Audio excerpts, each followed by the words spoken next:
Welcome back once again. Now this is a very important question. How is one propoxypropane synthesized from propane 1-ol? इसका mechanism हमें लिखना है. देखो, alcohol की dehydration से ether भी बनता है और एल्कीन भी बनती है.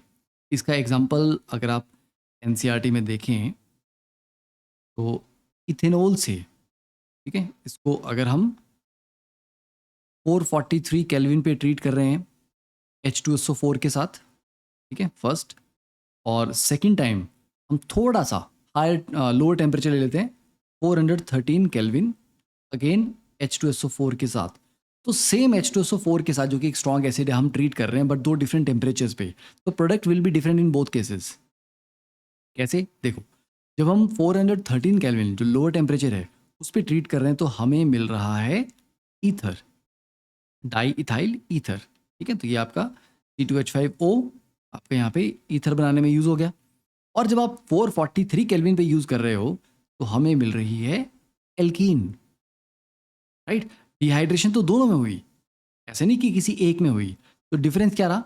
देखो, जब आपके पास दो अल्कोहल के मॉलिक्यूल हैं,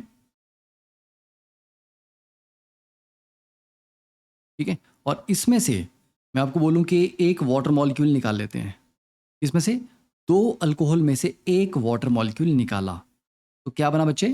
तो ईथर बना. समझे? पर जब एक ही अल्कोहल में से पूरा वाटर मॉलिक्यूल हम निकाल लेंगे, यहाँ से OH निकाला, बगल वाले से H निकाला, तो एल्कीन बनता है. तो डिहाइड्रेशन दोनों में हुई. बात यह है कि with in the same molecule हुई या दो डिफरेंट मॉलिक्यूल्स के बीच में हुई. तो जब दो डिफरेंट मॉलिक्यूल्स के बीच में डिहाइड्रेशन होती है तब जाके हमें ईथर मिलता है.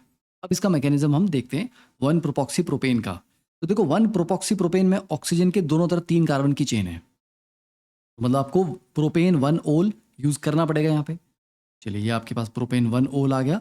अब जब आप इसको एसिडिक मीडियम में रखोगे तो ऑक्सीजन अपने लोन पेयर से H पॉजिटिव को गेन करेगा, मतलब प्रोटोनेटेड ईथर बनेगा OH2 पॉजिटिव.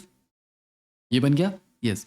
अब ये जो प्रोटोनेटेड अल्कोहल है इस पे जो दूसरा अल्कोहल का मॉलिक्यूल है, ठीक है, ये एक और अल्कोहल का मॉलिक्यूल होगा, this will attack as a nucleophile. ये इस कार्बन पे अटैक करेगा क्योंकि ये कार्बन का लेस हिंडर्ड भी है और ये एक अच्छा लिविंग ग्रुप बना है. इसने यहाँ अटैक किया और साथ के साथ वाटर एक अच्छा लिविंग ग्रुप होते हुए बाहर निकला. ठीक है, ये बाहर निकला और यहाँ पे ऑक्सीजन, इसको मैं दूसरी चेन को, ठीक है, तो देखो ये जो वाइट वाली चेन है ये इस कार्बन चेन की है और जो ग्रीन वाली है वो यहाँ से आ रही है, ताकि आपको आइडिया रहे कि कौन सा ग्रुप कहाँ से आया. और ऑक्सीजन के साथ एक H भी लगा हुआ था, वो भी ग्रीन वाला ही है ये. फाइन, तो ऑक्सीजन ने अपना एक लोन पेयर अटैक करने के लिए यूज़ कर दिया, एक लोन पेयर उसके बाद बचा हुआ और पॉजिटिव चार्ज आ गया. फाइन, अब इसके बाद ये क्या करेगा? अपना H पॉजिटिव यूज़ कर देगा ताकि ये ऑक्सीजन वापस से न्यूट्रल हो सके. बन गया आपके पास 1-प्रोपॉक्सी प्रोपेन. सिंपल.